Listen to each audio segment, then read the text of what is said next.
This episode of Lore Drop is sponsored by Lucy Gomez, who is Monica Gomez's mom. Thanks, Mom. What's next? Can they drive? Can any zombies drive in this world? Who's to say? Can the zombies do taxes? I don't think so. Then what's the point? They can't even commit tax evasion. Well, Yeah. actually, I guess if they're not doing the if they're not taxes, doing them, then they are committing tax Never evasion. mind. But Okay. can you tax... Anyway, never mind. We're Are there not going to get taxes into in the this economics universe? of the reinvent universe. Huh. A lot of lore we're not getting into. I want to know exactly how the IRS works in this universe. What Yeah. kind of lore drop is this?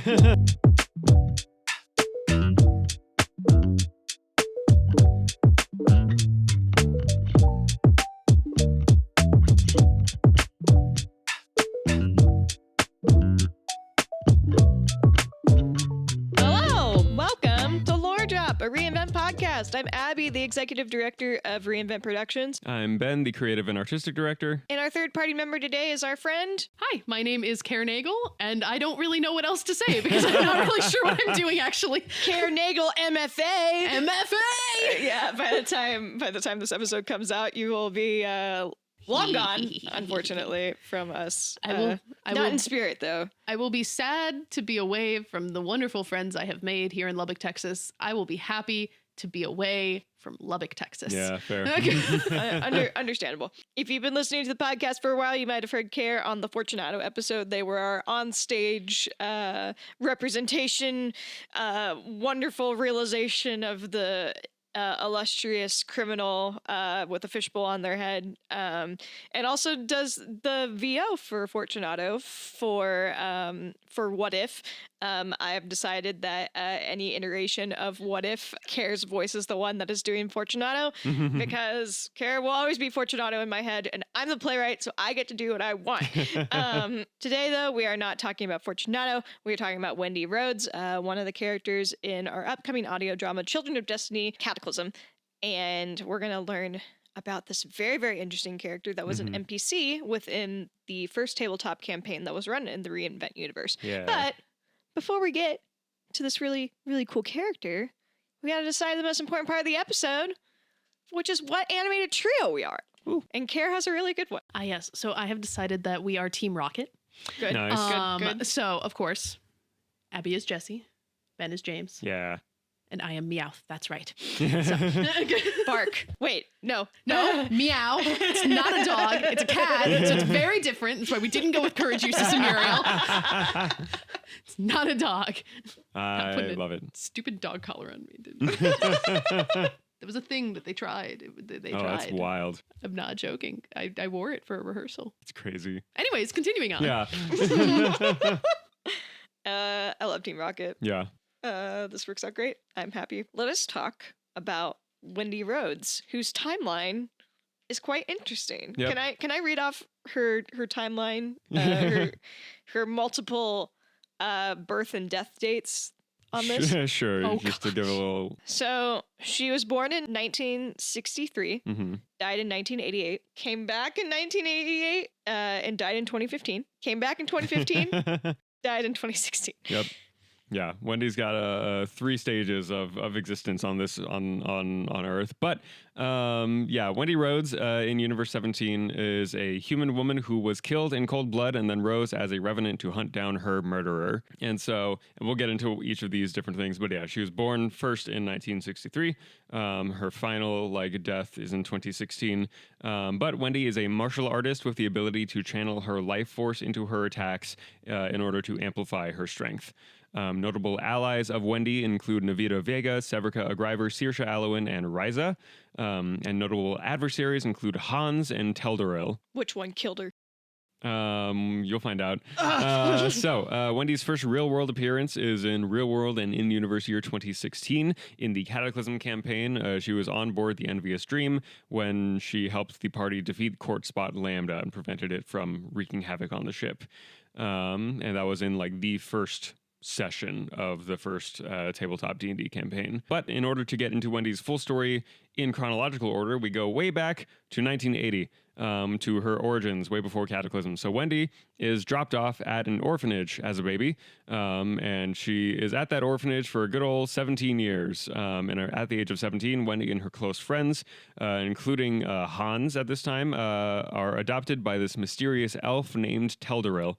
And Teldoril then goes on to train these children in martial arts. Just gets his whole pack of martial artists here.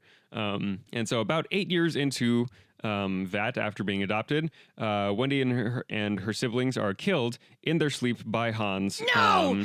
At the command of Teldoril, and then they are raised as zombies to serve the two of them. No one ever name a character Hans, because anytime I see a Hans on page, I'm gonna be like, "You're a bad guy." Yeah.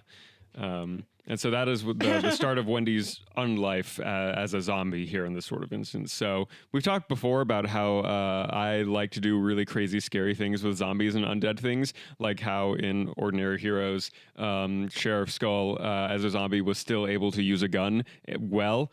And so, yeah, now these guys have zombies who also know martial arts. And so there's that. But Zombies with guns and good aim. Zombies with martial arts. Mm-hmm. Where does it end?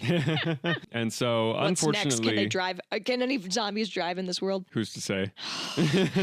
Can the zombies do taxes? I don't think so. Then what's the point? They can't even commit tax evasion. Well, Yeah. actually, I guess if They're not doing the if they're not taxes, doing them, then they're okay, they are never mind, committing never tax mind, never mind, evasion. never mind. But Okay. can you tax? Anyway, never mind. We're Are there not going to get taxes into in the this economics universe? of the Reinvent universe. Huh. Um, A lot of lore we're not getting into. I want to know exactly how the IRS works in this universe. What Yeah. kind of lore drop is this?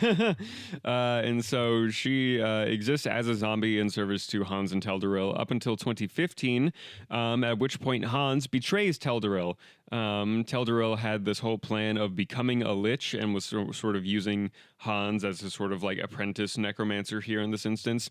And so Hans betrays Teldoril, releases the souls of his siblings who had been serving as zombies this whole year, and kills Teldoril in the process. Hans with his own ambitions of becoming a lich afterwards, but he's like, I don't want to. Was feeling a little bit of guilt over his siblings here, but also these martial arts zombies had their like. Teldoril was the one actually in control of them. But Wendy had retained a small semblance of consciousness this whole time as a zombie, and so was able to still sort of like have this sort of festering anger and rage and resentment and betrayal towards Hans for killing her and all of their adoptive siblings. And so that right after, being released from the zombie form, that sort of holding on to all of those feelings and emotions was able to sort of get her back into this unliving state now as a revenant instead of a zombie. And so as a revenant, Wendy has 1 year from being reborn as a revenant to find and kill Hans as vengeance for her suffering. And if she does not do that, her soul will just sort of evaporate into limbo and will not go to sort of any afterlife whatsoever, will never be put at rest. But as a revenant, she is always able to tell where Hans is as her target in proximity to her. And so she's always like, okay, he is however many miles away from where I am right now, sort of has this sort of like honing sense for where he is as her target. Also, as a revenant, she no longer needs to eat, drink, breathe, or sleep. And if she is killed, she will revive in a body of a different human woman and continue her hunt from there up until the 1 year mark is done. And so from there, she starts tracking Hans towards his current location, Dustria City, and that is where we pick up in Cataclysm. In 2016 is where we see Wendy then in the Welcome to Dustria City arc. Like we said, she is traveling to Dustria City on the Envious Dream, notices a cleric, which is Navita, on board and figures that, whenever I kill Hans, I'm probably going to go to hell. Because, I've devoted this whole thing to revenge and everything, and so sort of gets on Navita's good side and sort of appeals to her, be like, hey, I need your help. You can help my soul after I finish my job here. And Navita, being a fresh cleric out of her like training, is eager to help anyone she can. And so the two of them sort of form this bond here. Wendy then helps the party in defeating Corchbot Lambda as it rampages across the boat. And then afterwards, Wendy and Navita both agree to help each other with their goals. Wendy of helping Navita find the missing Ho Wu in Dustria City, and Navita helping Wendy find Hans And Wendy does not sort of disclose that she is going to kill Hans at this time as well. But Navita uses her magic to determine that Wendy is a revenant and sort of puts two and two together. But unfortunately, the pair are forced to part ways after they are brought to the 17th precinct of the Dust City Police Department and questioned there after the whole incident with Andrew Blood and the Blood Oath Militia. So a little bit later, like a month later or so after the Welcome to Dust City arc is done, Wendy is able to finally determine and find Hans's location and has discovered that he has taken up a job as a chef over in the Edge District at this new restaurant and makes contact with Navita again to get her help in confronting Hans. In doing so, Severica, Saoirse, and Neil Sanders trail Wendy and Navita, sort of being like, okay, Navita is being very dodgy and secretive around us regarding this whole thing. Let's just follow her from afar. And so Wendy and Navita go and confront Hans, who knew Wendy was following him this whole time, and so had planned this ambush with another small horde of zombies that were his co-workers at this restaurant. And so Wendy and Navita track him down, confront him, and as they're ambushed, so Severica, Saoirse, and Neil join in the fights to help them fight Hans and these zombie chefs. The zombie chefs is such a great. That's a video game right there. Yeah, Probably It's is, like honestly. it's like Cookie Mama. Overcooked, but zombies. Yeah, I would absolutely believe that as an Overcooked like expansion. Yes. So in this fight, Wendy does finally get to strike down Hans, which finishes the battle. All of the other zombies he sort of amassed are released as well. And so as she is there, sort of feels her soul leaving her body and her powers withering away. In this instance, Navita then conducts a ritual to allow Wendy's soul to pass onto a more neutral afterlife, because the greatest fear was that she would go into one where an afterlife of punishment. This is sort of in the grand cosmology of the Reinvent universe. There are different afterlives sort of dependent on whatever god that they worshipped. And this sort of borrows from D&D ruling as well, of like, oh, you will go to whatever realm or plane that your god or your deity is in charge of. And so Wendy, being one that was like, I don't really have anything, I don't know where I'm going to go. So the default to that is hell. And so when Navita does this ritual to be like, okay, this will send you to somewhere neutral, somewhere that best suits the way you lived your life and your spirit and everything. And so before Wendy fully passes on, then she imbues her quarterstaff, which was her signature weapon, with the remainder of her key energy, now that it is purified of the revenant sort of vengeance that she had been consumed by, right? And so then leaves Navita with that quarterstaff as well. And when Wendy wakes up after finally being put to rest, she is in the Wings, which is an afterlife run by Ryza, the Thunderforged deity of freedom. And from there, the next time that we see Wendy is actually in the Order of the Unbound arc in 2017. There is an event in which Navita and the rest of the party are ambushed by some of the Order of the Unbound, and Navita goes to use her healing magic on John the Owl, which is an animal companion of Severica at the time. John the Owl was created by Thunderforge magic, and so in the Reinvent world, when mortals try to use their magic on something that was created by god magic, there's some major backlash that happens. And so what happened is Wendy's soul was ejected right out of her body into the afterlife. Still alive, but her soul was just evicted, basically. And so Navita then wakes up in the Wings, where she is met face to face again with Wendy, and is like, oh, whoa, you're here. Where am I? First of all, because the Wings sort of looks like this, all these like floating sky islands is what this area looks like. And so Wendy then guides Navita to Ryza to meet her and say, hey, she doesn't belong here. She's not actually dead. And so at that point, Ryza decides to put Navita through a test before she's like, I will restore your soul if you pass this test that I have for you. And so Navita has to pass judgment on 3 recently deceased souls. And when Navita actually refuses to place judgment on them, saying that isn't her place to decide that, then Ryza, seeing that sort of instance of like, okay, I respect this sort of like instance of you being like, no, that's not my place, and also being like, no, I don't want to as well, because as a god, Ryza sort of lives in that actually like chaotic good area as far as like the alignment chart goes, and so she's like, I respect it. I respect you saying no to me. And so Ryza is like, cool, awesome, sends Navita's soul right back to her body then, and so Navita is sort of left with a little bit of closure regarding Wendy at this point as well, because she was like, I hope my ritual worked. I don't know where it actually sent her. And now being reunited like this and seeing Wendy much closer to her actual like living state, it was a little bit of like reassurance for her. And then the next time we see Wendy is later on in 2017 in the Tournament of Champions arc. The Tournament of Champions was this event held by the Thunderforge deities, where they all chose champions as representatives for them from the mortals on Earth. And so in this, Ryza as one of these deities, Wendy is acting as a personal bodyguard to Ryza in this instance for the Tournament of Champions. And as well, the first like stage of the Tournament of Champions, because it takes place on the island of Tauro Salis. And so all of them, sort of like Fortnite, all of the champions are dropped along the edge of this giant island in the middle of the ocean, and they have to make their way to the center. And that is like the first step in actually competing in the tournaments.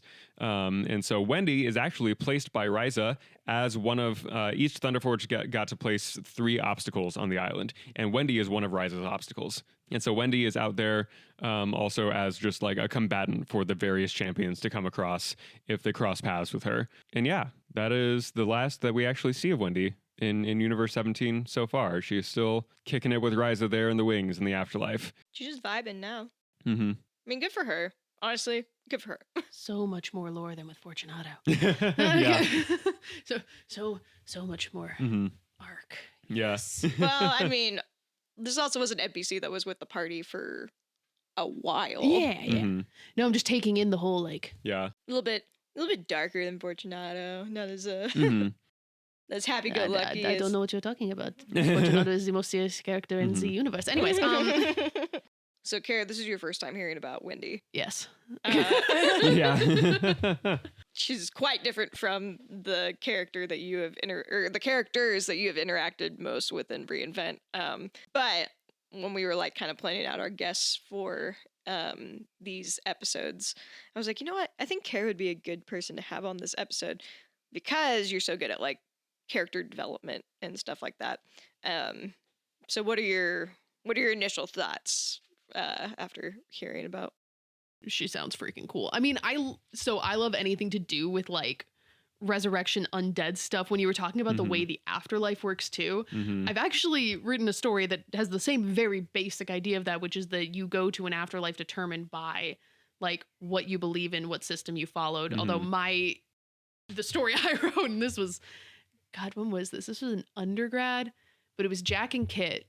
Jacket was the ship name. And nice. Jacket. Nice. But basically the afterlife purgatory limbo type space is just this beige, endless like office building. And then when you're ready to move on, you pick where you want to go. So they're like, okay, we've got the Christian afterlife token. We've got the Buddhist afterlife token. We've got this. You got a token for resurrection if you feel like doing that. Like, so you have to like file your claim and pick which universe, like which afterlife you want to go to. And so I think it was Jack works in one of the offices that manages that. And the story was that Kit decides that he wants to move on. And like, it's a whole thing because Jack doesn't want to move on. So it's whole thing. But in any case, yeah. So anything to do with like afterlife stuff, the way that like that kind of works has always been super fascinating to me. And then I don't know, just zombies are fun, but zombies that aren't just mindless zombies are fun. Like I'm not like a big Walking Dead person or anything, but the concept of the like resurrecting people to like be your whatever bad guy attacker people thing, and then you murder all of them. It's just but I'm fascinated by this concept of like, so Wendy is brought back as a revenant relating to revenge, right? Like that's what the word refers to. Okay. So Wendy's brought back as a revenant and is told that she has a year to kill Hans. I'm like, I took in a lot of it. Just correct me if I'm getting any of it wrong. So Wendy's brought back as a revenant, told she has a year to kill Hans, or else her soul goes to like nothing. Yeah, it just like evaporates. Okay. But then it's also decided that if she kills Hans, she's gonna go to hell for killing Hans. But it's like, if the person who brought her back is like, oh, well, I brought you back so you could do this. Well, she wasn't brought back by a person. Okay. It was the sheer force of will inside of her that brought her back. Yes. Yeah. Okay, I remember that now. Great. Okay, so she's brought back with the sheer force of will trying to do it. That makes a little more sense because I'm like, why would you just bring someone back just to tell them, so you can either be nothing or you can go to hell? Yeah. have fun, go murder someone. Yeah. Like that makes more sense. Okay, my brain. Sorry, my brain took a lot of it in. I was like, No, yeah. did I misunderstand that part? No, but it is cool. It is cool to have like a time limit. My brain is trailing off. Yes. No, yeah. Ben, whenever you were prepping this campaign, I mean, because this is one of the first NPCs that the party meets, where did this idea come from? Like, did you know her plan or like her wants and needs and all that jazz in this backstory before? No, I did not. The basic the origin of Wendy the Revenant as a character goes back to that name, Wendy the Revenant. Because that is the name that I use as my like online username all the time. Is Wendy the Revenant shortened to Wendy TR if I need to shorten it.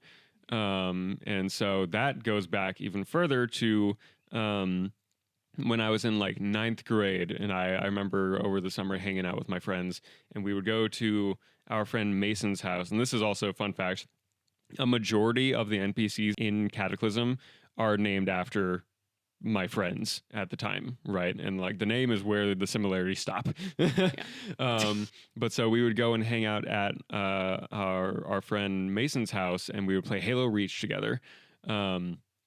And I remember very specifically one day that we were just messing around, and we were messing around in like Forge mode and with all the different vehicles and stuff. And in the Halo series, all of the vehicles are named after like the Earth vehicles are named after animals, and the alien vehicles are named after like ghosts and spirits. And so one of the vehicles, which was like this like tank thing, was named the Revenant. And it was my favorite one because it had a really cool like sound design with the actual like attack that it used.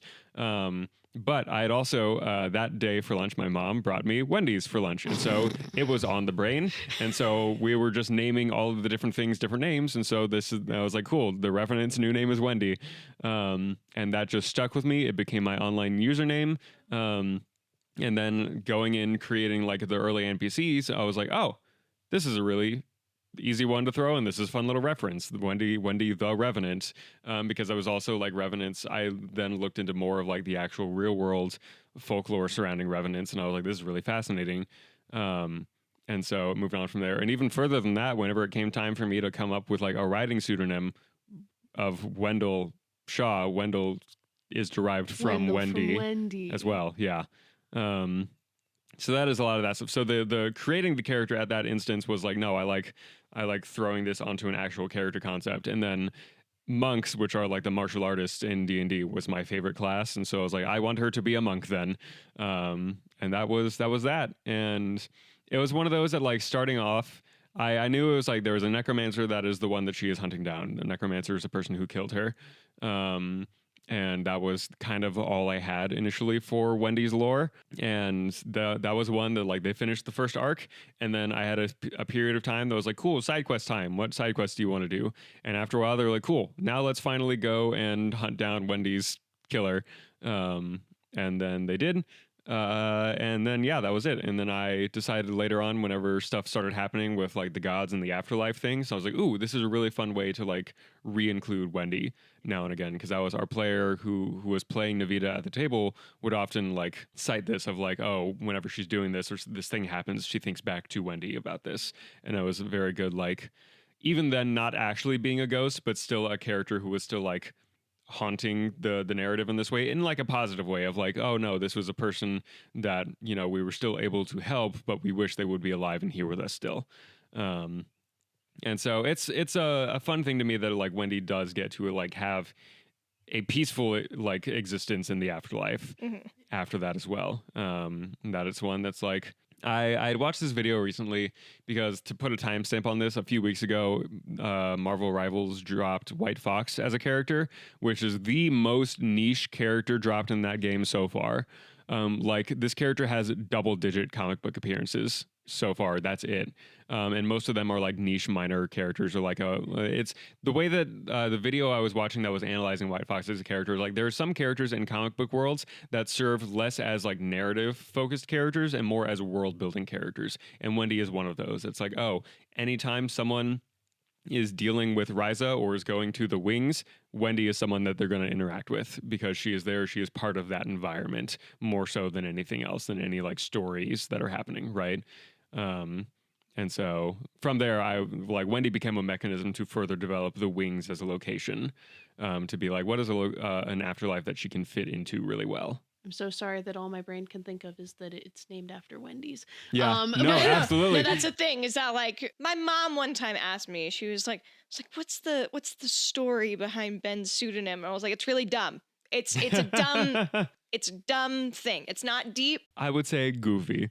But it's funny because people get really obsessive about this. And I mean, you see it in, high school English class where they want you to analyze every single thing. And it's the reason I hate The Great Gatsby. It's because my teacher made me hate it by like obsessively, why are the curtains blue? It represents his depression. And I'm like, yeah, because blue is a sad color. So you make the curtains blue because he's sad right now. Like okay, I get it. And yeah, media literacy and reading literacy is dropping right now. But it's very funny because like, so, I'm a fan fiction writer, shocker. But there was one point where I wrote an NCIS fan fiction.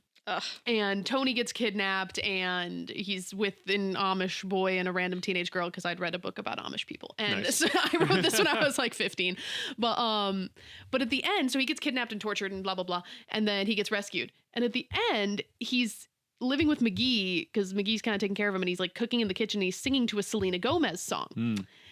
And I had this person comment on the story being, it was this like 3-paragraph comment, which is very unusual for fanfiction.net.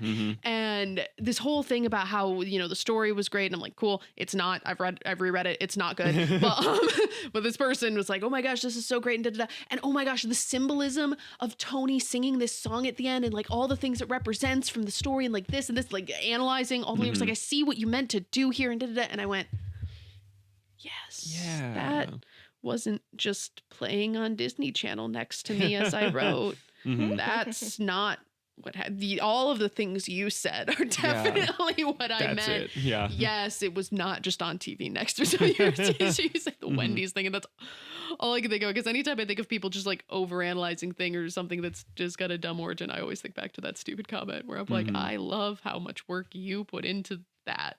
Yeah. Because I didn't. So.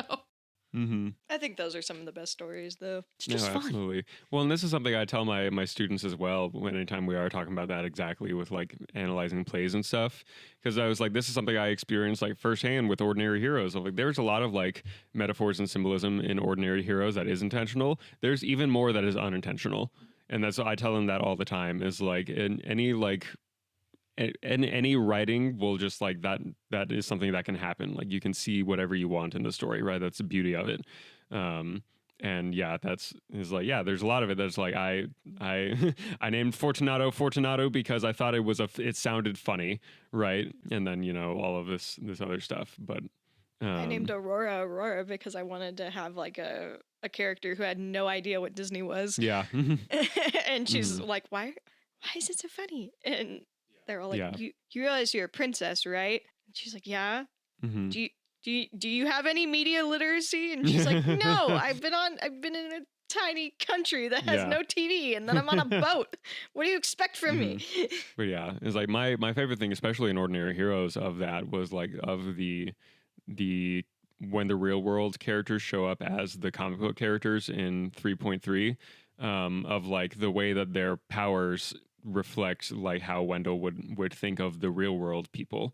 And I was like, oh, that was not intentional when I decided who was going to be what characters in there. I was like, what characters sort of fit the vibe of whatever they're doing. And then I was like, oh, no, these do, when you think about it and connect it in these ways, that they are able to really like flesh out with these very clear metaphors and symbolism and everything. And then it made me cry when I thought about it too much. It was great. Well, and I think that's a credit to you for knowing your world so well that subconsciously you were able to make those decisions and then realize like, oh, I didn't intend for that.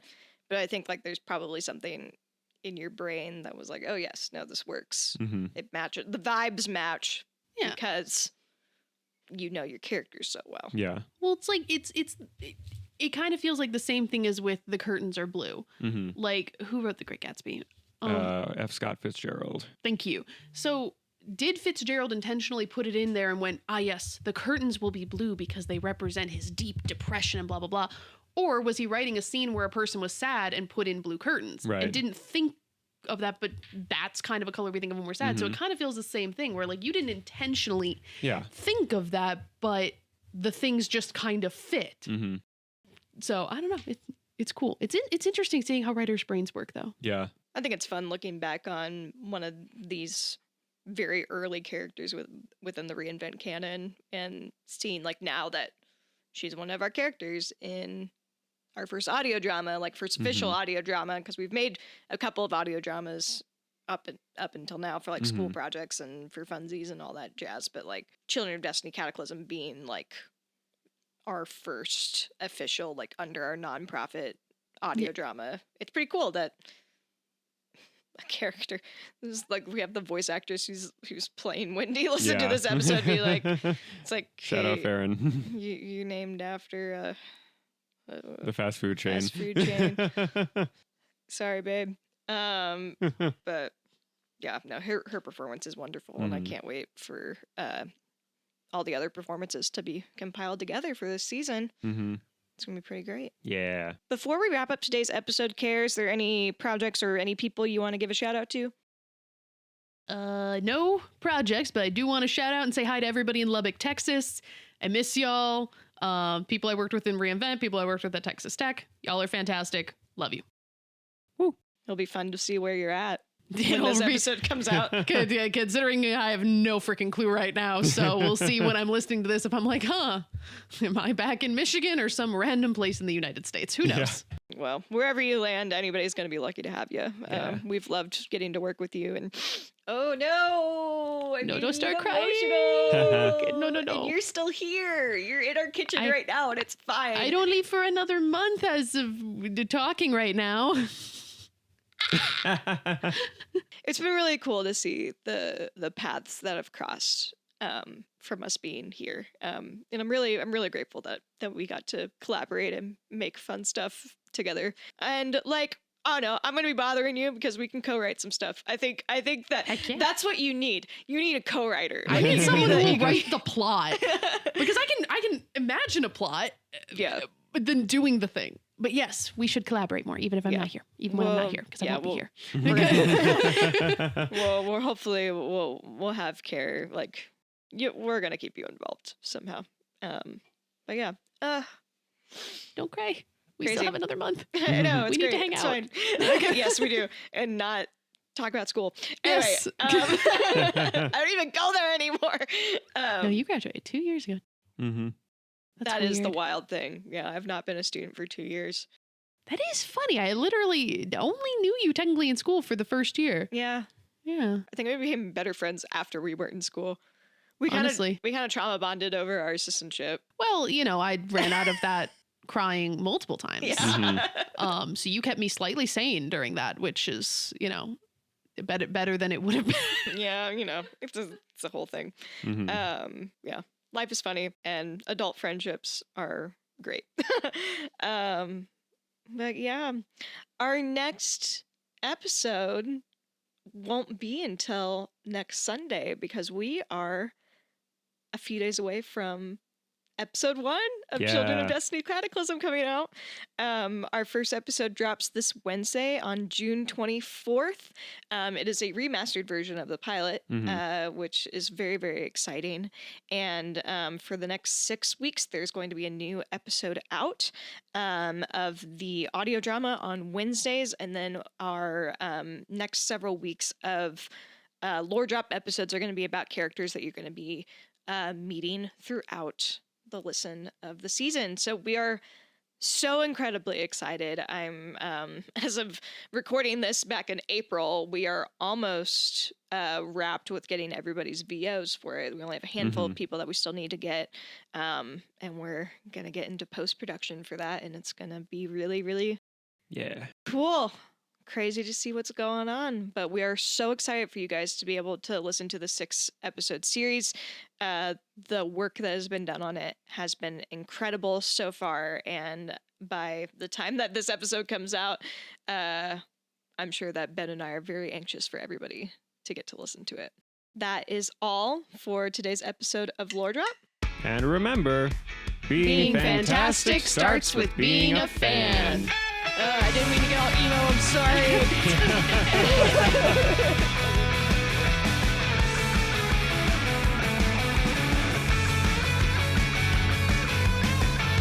Reinvent Productions is proudly sponsored by 5 Points Corporation Lubbock and Savannah Rashida Photography, as well as our other wonderful community patrons. Our home base in Lubbock is Hollingsworth Hall Cultural Center at 4228 Boston Avenue. For more information on how to support our 501c3 organization, you can check out our website at www.reinvent-productions.com. To directly support our upcoming audio drama, you can become a Lore Drop sponsor. For just $10, you can sponsor an episode of this podcast. All donations will go towards support for our upcoming production of Children of Destiny Cataclysm Season 1, which will begin releasing episodes June 22nd, 2026. Funds will go towards paying our wonderful voice actors and creative staff for their fantastic talent and time. We have over 30 artists globally working on this production, and we can't wait for you to hear it this summer. You can donate at givebutter.com/Lore Drop sponsor. You can also find us on Instagram and TikTok at reinvent.productions, as well as on Facebook and Twitch, where we stream gaming and a look behind the scenes on how we create our new works. Be sure to follow us to stay in the loop about upcoming productions, auditions, and more. Thank you so much for listening, and we'll catch you in the next episode of Lore Drop.